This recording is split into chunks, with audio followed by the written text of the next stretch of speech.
અમરેલી જિલ્લામાં રાષ્ટ્રીય માર્ગ સલામતી માસ 2025ની ઉજવણી અંતર્ગત મહત્વપૂર્ણ પહેલ કરાઈ છે.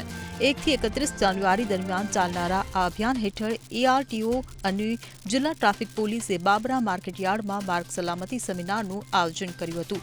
સેમિનારમાં વિશેષ ધ્યાન સ્ટેડિયમ રિફ્લેક્ટરના મહત્વ પર કેન્દ્રિત કરવામાં આવ્યું હતું, જેમાં ખાસ કરીને રાત્રિના સમયે ગ્રામીણ વિસ્તારોમાં થતા અકસ્માતો અટકાવવા માટે સનેડા, છકડા અને ટ્રેક્ટર જેવા ખેતી ઉપયોગી વાહનોમાં સ્ટેડિયમ રિફ્લેક્ટરની અનિવાર્યતા સમજાવવામાં આવી.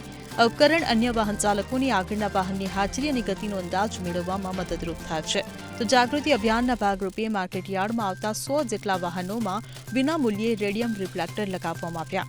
અમરેલી જિલ્લામાં વધી રહેલા અકસ્માતોને ધ્યાનમાં રાખીને આરટીઓ વિભાગ અને ટ્રાફિક પોલીસની ટીમો જિલ્લાના વિવિધ તાલુકાઓમાં જઈને વાહન ચાલકોને માર્ગદર્શન આપી રહી છે.